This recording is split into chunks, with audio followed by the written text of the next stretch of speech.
Reporter diary செய்திகளுக்காக நான் உங்கள் ராம்குமார். கிருஷ்ணகிரி மாவட்டத்தில் கம்பு, ராகி, சோளம் உள்ளிட்ட சிறுதானிய பயிர் சாகுபடி அதிகரிக்க விவசாயிகள் மத்தியில் விழிப்புணர்வு ஏற்படுத்திடும் வகையில் விழிப்புணர்வு வாகனங்களை மாவட்ட ஆட்சியர் சரையு கொடியசைத்து துவக்கி வைத்தார். தமிழகத்தில் கடந்த பல ஆண்டுகளாக சிறுதானிய சாகுபடி விவசாயிகள் மத்தியில் குறைந்த வண்ணம் உள்ளது. இந்த சிறுதானியங்களின் உற்பத்தியை மீண்டும் அதிகரிக்கும் நோக்கில் தமிழக அரசு சிறுதானிய பயிர் சாகுபடி அதிகப்படுத்திட விவசாயிகளுக்கு பல்வேறு மானியங்களையும் அறிவித்துள்ளது.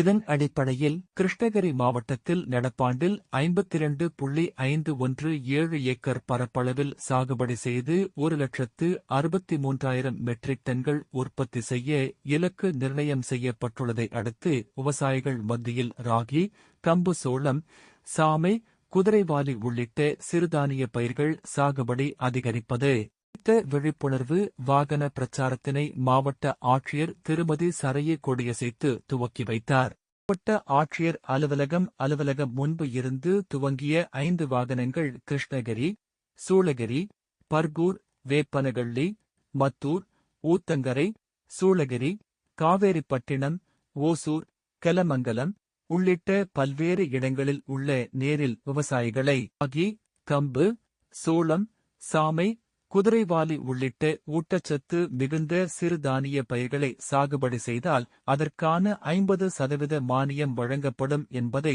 வலியுறுத்தி துண்டு பிரசுரங்கள் மூலமாக விழிப்புணர்வு ஏற்படுத்த உள்ளதாக தெரிவிக்கப்பட்டது. தமிழ்நாடு அரசு விவசாயத்தை உற்பத்தியை பெருக்க வேண்டும் என்பதும் விவசாயிகளினுடைய செலவினத்தை குறைப்பதற்காகவும் பல திட்டங்களை கொடுக்கிறது. அதன் அடிப்படையிலே கிருஷ்ணகிரி மாவட்டத்திலே பல 5க்கும் மேற்பட்ட வண்டிகளிலே என்னென்ன திட்டங்கள் வேளாண்மை துறை மூலமாகவும் தோட்டக்கலைத்துறை மூலமாகவும் மற்ற துறைகள் மூலமாகவும் அரசு விவசாயிகளுக்கு மானியம் கொடுத்து உணவு உற்பத்தியை பெருப்பதற்குண்டான திட்டங்களை அறிவித்திருக்கிறார். அதை இன்று கிருஷ்ணகிரி மாவட்ட ஆட்சியர்